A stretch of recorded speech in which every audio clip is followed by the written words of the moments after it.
E aí, amigos, sejam bem-vindos a mais um Acorda Brasil. Gente, deixa eu fazer uma pequena correção. Semana passada eu fiz um vídeo sobre aquela mudança na Constituição que o Senado aprovou e o STF se revoltou. Alguns ministros foram na mídia, falaram coisas, enfim.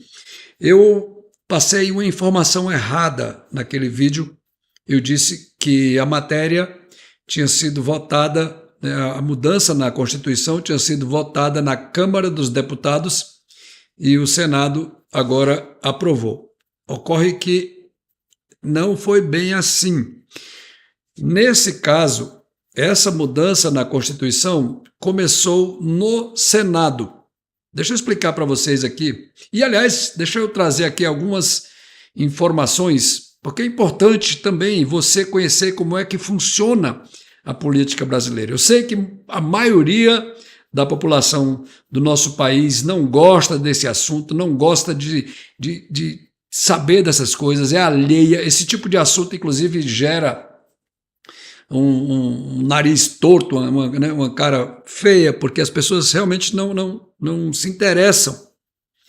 E eu entendo, eu respeito até a sua, sei lá, sua falta de vontade de se interessar. Porém, eu preciso lhe dizer o seguinte, que o Brasil é gerenciado, é organizado por pessoas que vivem às suas custas.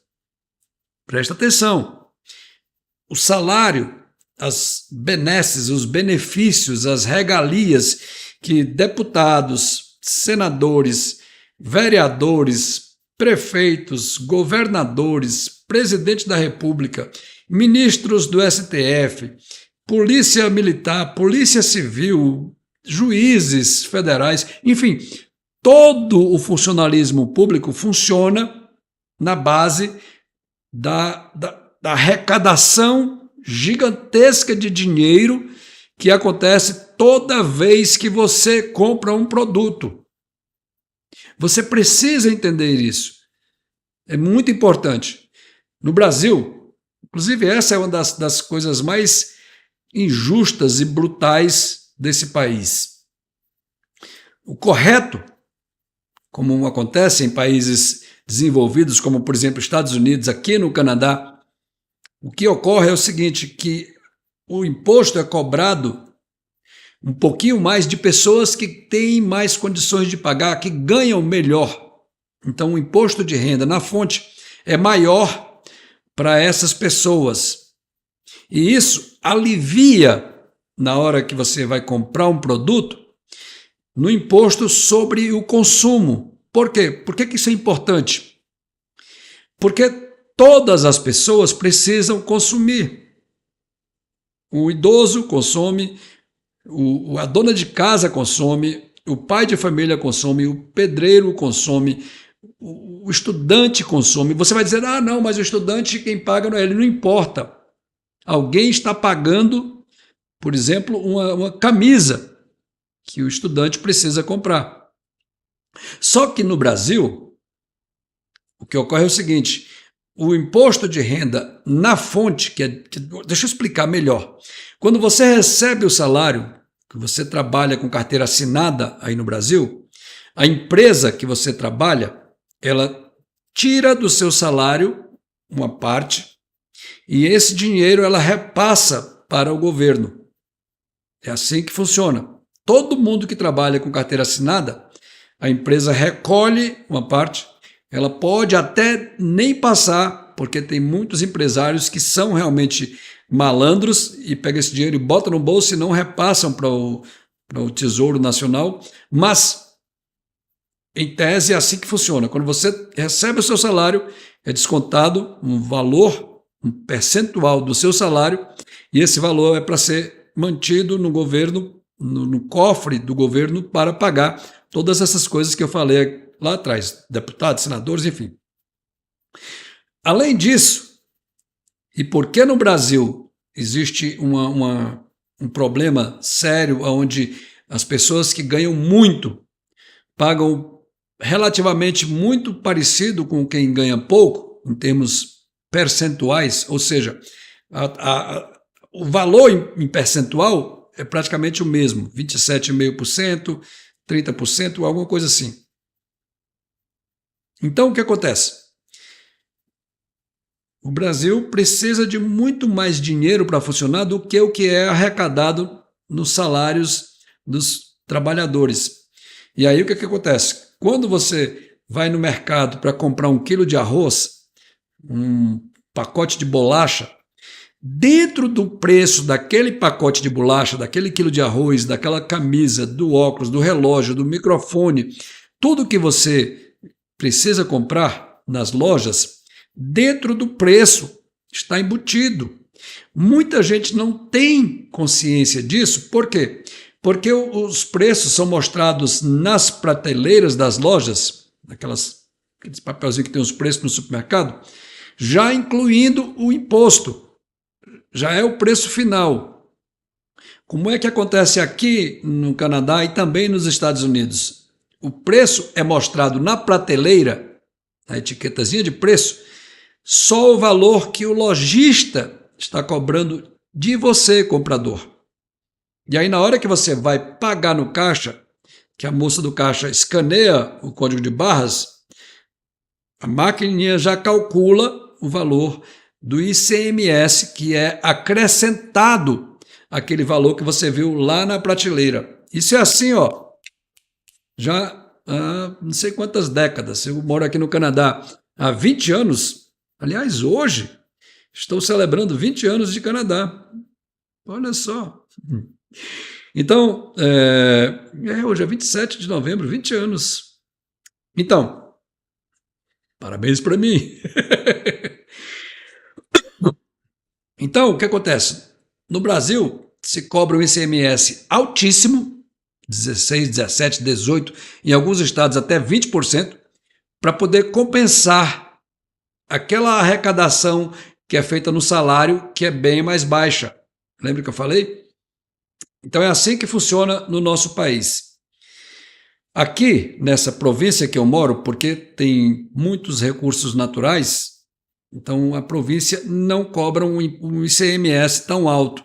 Aqui é apenas 5% que não incide sobre produtos alimentícios básicos, arroz, feijão, carne, leite, peixe, ovos, verdura, frutas.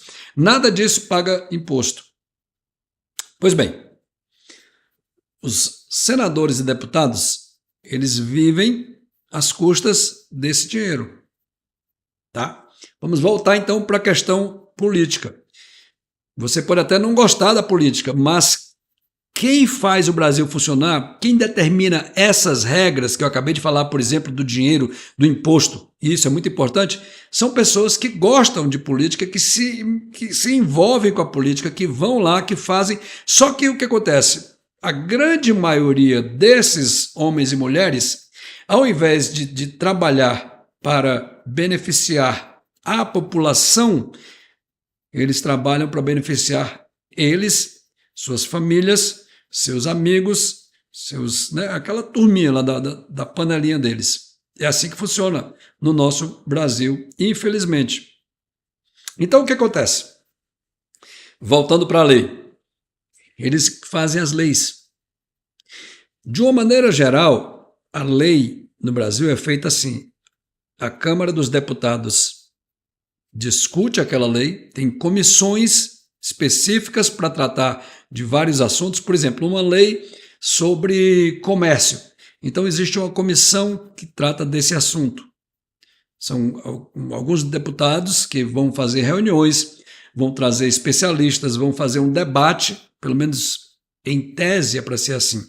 E aí eles vão discutir naquela comissão aquela lei. Depois que aquela lei for toda discutida na comissão, então é aberto para os outros deputados no plenário também discutir. Plenário, para quem não sabe, é o conjunto de todos os deputados, 513, se não me engano.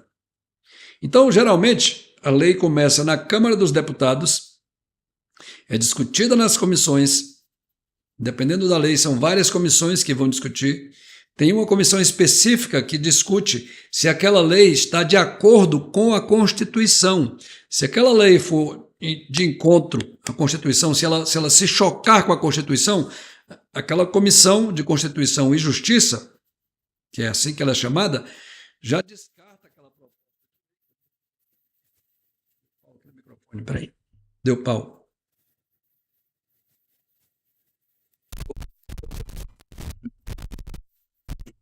Eita, meu microfone aqui está. Peraí, gente.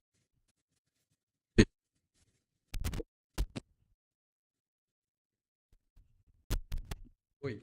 Oi. Não. Voltou? Voltou. Tem algum problema aqui nesse microfone, eu vou ter que arrumar depois desse vídeo. Mas enfim. Então aquela Comissão de Constituição e Justiça vai verificar se aquela proposta de lei não está em desacordo com a Constituição Federal do Brasil. Se tiver, aquela comissão já descarta de cara e aquela lei não segue adiante. Se aquela lei não estiver em desacordo com nenhum parágrafo da Constituição, e aí que é o grande problema, a nossa Constituição é gigantesca. Eu acho que o som ficou ruim agora, viu? Oi, peraí. Gente, não vou começar de novo esse vídeo não, vai ficar assim mesmo. Desculpa aí, mas enfim. A Constituição brasileira ela é gigantesca, tem mais de 200 artigos. O certo seria a Constituição ter apenas o básico, né? uma direção com poucos artigos e o resto ser tratado por leis ordinárias. Por que isso é importante? Porque a Constituição, para ser alterada, precisa de muito mais votos do que uma lei ordinária. E tem algumas cláusulas da Constituição que não podem ser modificadas. São cláusulas pétreas, ou seja, são cláusulas que, quando a Constituição foi feita lá em 1988, aliás, ela foi promulgada, ou seja, ela foi definida em 1988, mas ela foi discutida por 2 anos até chegar nesse pacote de leis de mais de 200 artigos. Então, quando ela foi discutida lá atrás, os deputados definiram algumas cláusulas, ou seja, algumas coisas que tem na Constituição que não podem ser alteradas a menos que se faça uma nova Constituição. Então, além dessas cláusulas pétreas, existe uma infinidade de outras cláusulas e isso é um grande problema. Por quê? Porque, por exemplo, tem questão do monopólio dos Correios, coisas que não eram para estar na Constituição. E isso causa uma grande insegurança no país, porque tem que se fazer alteração na Constituição. Vira e mexe tem alteração na Constituição. Deixa eu dizer uma coisa para vocês aqui, olha, a Constituição do Canadá ela é desde 1867. É a mesma. 1867. E foi feita uma alteração nela em 1988, se não me engano, 89, uma coisa assim. Agora eu não lembro de cabeça, mas só tem uma alteração. A Constituição americana é de 1776. Por quê? Porque são constituições enxutas, que tratam apenas do esboço de como a nação deve funcionar, e todo o resto é definido em leis ordinárias. Aqui no caso do Canadá, que não são estados, são províncias, cada província discute as suas leis, e essas leis têm que ser de acordo com a Constituição Federal, que é muito mais enxuta. Então, o que acontece? Geralmente, a lei ela é discutida na Câmara dos Deputados. Quando aprovada, ela vai para o Senado. O Senado também discute aquilo, propõe alterações e aprova. E aí essas alterações voltam a ser discutidas na Câmara dos Deputados para que fique tudo nos conformes. Depois que é tudo aprovado, aquela lei vai então para o presidente da República para ele sancionar, que significa basicamente ele dizer o seguinte: eu concordo com a mudança dessa lei. Se o presidente não concordar, ele pode vetar a lei inteira ou partes da lei, né? Coisas que estão na lei que ele considera que aquilo não deveria estar. E aí ele faz reuniões com os ministros, faz reuniões com outras pessoas, com assessores, e aí eles define que aquilo lá vai ter que ser vetado ou não. Né? E aí, quando o presidente volta, a matéria volta para o Congresso e o Congresso vai discutir os vetos do presidente da República. E o Congresso junto, quer dizer, a Câmara dos Deputados e o Senado Federal, eles vão discutir aquilo lá e eles podem derrubar o veto do presidente ou eles podem manter esse veto. Então é assim que funciona basicamente para leis. Para alteração na Constituição, o Senado, nesse caso, começou essa discussão, que foi essa lei do funcionamento do STF, aprovou-se, depois essa lei foi para a Câmara dos Deputados, votar se deve ou não aprovar o que o Senado fez. Só que tem um detalhe, quem coloca as leis para serem votadas são os presidentes do Senado e da Câmara dos Deputados. No caso do Senado, o presidente atual é o Rodrigo Pacheco e na Câmara dos Deputados é o Arthur Lira. Se o presidente dessas casas, né, da Câmara ou do Senado, se eles não quiserem botar para essa matéria, né, para que seja votada, ela não vai ser votada. E aí agora é o que está acontecendo. Como o STF não gostou, né? O STF não, os ministros do STF não gostaram dessa alteração e o PT também não gostou, eles agora vão botar pressão no Arthur Lira para que essa matéria nunca vá à votação na Câmara dos Deputados. E aí perde o efeito, fica tudo do jeito que está. Então é por isso que você agora é importante. Por quê? Porque você agora pode pressionar o seu deputado federal. Você pode agora mandar mensagem para o Arthur Lira também, pedindo, solicitando, exigindo, demandando que essa alteração na Constituição que veio do Senado seja colocada em discussão na Câmara dos Deputados. Porque se a população não botar pressão, eles não vão votar. O Arthur Lira não vai votar essa matéria, a menos que a população bote pressão nas redes sociais, faça manifestações. Nós tivemos ontem, aliás, eu estou gravando esse vídeo na segunda-feira, dia 27, mas esse vídeo vai ao ar bem depois. No domingo, dia 26 de novembro, houve uma grande manifestação na Avenida Paulista e eu fico feliz que isso está voltando a acontecer, que as pessoas estão se manifestando, estão pedindo que os políticos tomem vergonha na cara e entendam de uma vez por todas que quem tem a maior autoridade nesse país é o povo. Não são ministros do STF, não é o presidente da Câmara, não é o presidente da República, não é o presidente do Senado, não é o ministro Flávio Dino, não. A maior autoridade desse país é o povo. Só que o grande problema é que o povo, como eu falei no começo desse vídeo, que está ficando longo pra caramba já, o povo não se interessa por questões de política. E aí, os vigaristas de plantão que controlam esse país deitam e rolam. É exatamente isso que acontece. Eles deitam e rolam, porque você não se interessa.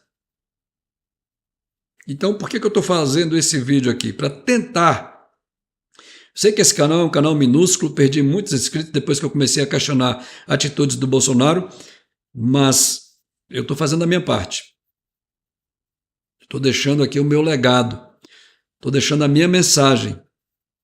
Então, se você concorda com essa mensagem, se você está até aqui assistindo esse vídeo, quase 20 minutos, se você concorda com essa mensagem, passe esse vídeo para frente. Tá bom, gente? Vou ficando por aqui. Até o próximo Acorda Brasil. Tchau, galera.